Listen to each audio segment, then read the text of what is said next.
கோவை பாலக்காடு சாலை கோவை புதூர் பகுதியில் தனியார் அரங்கில் கோவை மாவட்ட நடிகர் சங்கத்தின் 10 ஆண்டு கலை விழா, தமிழ்நாடு நாடகம் மற்றும் நாட்டுப்புற கலைஞர் சங்கத்தின் கோவை மாவட்டத்தின் 2ஆம் ஆண்டு விருது விழா ஆகியவை நடைபெற்றது.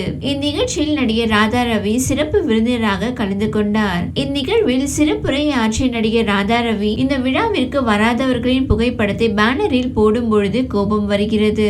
நாம் இல்லாதவர்களை புகழ்ந்துதான் நாசமாக்கிவிட்டோம். காந்தியை சுட்டுக் கொன்றது இந்தியன் தான். காந்தி நாட்டிற்கு கெட்டது ஒன்றும் செய்யவில்லை. நாடக கலையில் மிகப்பெரிய கஷ்டங்கள் உள்ளே இருக்கிறது. ஆனால் அதையெல்லாம் வெளியில் காட்டிக்கொள்ளாமல் நாடக கலைஞர்கள் அவர்களது திறமைகளை வெளிப்படுத்தி வருகிறார்கள். இது போன்ற நிகழ்ச்சியை நடிகர் சங்கத்தில் செய்வோமா என்று தெரியவில்லை. நான் இங்கு வரவில்லை என்றால் நல் உள்ளங்களை இழந்திருப்பேன் என்றார். தொடர்ந்து செய்தியாளர் சந்திப்பில் பேசிய ராதா ரவி, செய்தியாளர் சந்திப்பு என்றாலே பக்கென்றுள்ளது. இந்த நிகழ்ச்சியை பற்றி மட்டும் கேள்வி கேளுங்கள் என செய்தியாளர்களிடம் கேட்டுக்கொண்டார். நாட்டுப்புற கலைஞர்கள் இல்லை என்றால் கிராமங்களில் நிகழ்ச்சி நடக்காது. ஜல்லிக்கட்டு காளையை போன்றுதான் நாட்டுப்புற கலைஞர்கள் தெய்வ சக்தி வாய்ந்தவர்கள். மேலும் நாடக கலை என்று சொன்னவுடன் இந்த நிகழ்ச்சிக்கு விரும்பிதான் வந்தேன். நானும் ஒரு நாடக கலைஞரின் மகன்தான். நாடக கலைஞர்களை செய்தியாளர்கள் பெரிதுபடுத்துங்கள். நாடக கலைஞர்களுக்கு அரசு தற்பொழுது வழங்கி வரும் உதவித்தொகை 3000 ரூபாயை 5000 ரூபாயாக உயர்த்தி வழங்கினால் மிகவும் மகிழ்ச்சி. நாடக கலைஞர்களுக்கு அரசு நன்றாகவே உதவி செய்கிறது.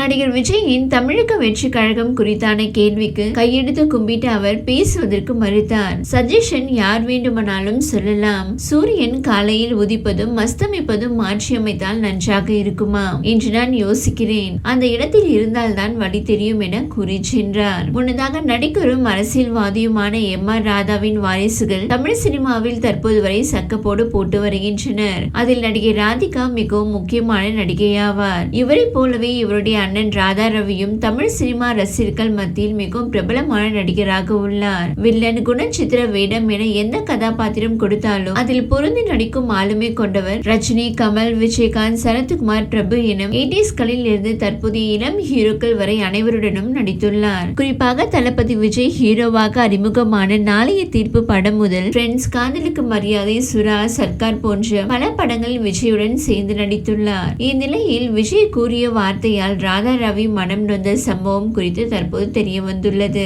ராதா ரவியின் பேரன் தளபதி விஜயின் மிகப்பெரிய ரசிகராம். எனவே விஜயுடன் சேர்ந்து ராதா ரவி சர்க்கார் படத்தில் நடிக்கும் போது விஜயை பார்க்க வேண்டும் என ராதா ரவியின் பேரன் ஆசைப்படம் தன்னுடைய குடும்பத்தினர் அனைவரையும் கூட்டிக் கொண்டு ஒரு நாள் ஷூட்டிங் ஸ்பாட்டுக்கு ராதா ரவி சென்ற நிலையில் அவர்களை விஜயுடன் போட்டோ எடுக்க வைத்தாராம். இசை வெளியீட்டு விழாவில் ராதா ரவிக்கு திடீரென லோ பிபி ஆக்கி மயக்கம் வந்து கீழே சரிந்த போது விஜய் தான் தன்னை தாங்கி பிடித்ததாகவும் அதற்கு ராதா ரவி நன்றி சொல்வதற்காக விஜயின் PA-க்கு போன் செய்து தளபதியை சந்திக்க முடியுமா என கேட்டுள்ளார். விஜயின் PA, அண்ணன் உங்களை வர சொல்லிவிட்டார், ஆனால் அன்னைக்கு வந்த மாதிரி எல்லாரையும் கூட்டிட்டு வராதீங்க அப்படின்னு அண்ணன் சொல்ல சொன்னார் என்று ராதா ரவிக்கு PA மூலம் பதில் வந்துள்ளது. உடனே ராதா ரவி அவரிடம் நான் வரலன்னு சொல்லிடுப்பா என கூறிவிட்டாராம். இது குறித்து பேசியுள்ள ராதா ரவி, அவருக்கு நான் அழைத்து வந்தது ஒரு கூட்டமாக தெரியலாம், ஆனால் எனக்கு அது என்னுடைய குடும்பம் இல்லையா என மிகவும் நிகழ்ச்சியோடு பேசியுள்ளார். ராதா ரவியின் மனம் நோகுபடி விஜய் இப்படி சொன்னது பலரையும் அதிர்ச்சியடைய வைத்துள்ளது குறிப்பிடத்தக்கது.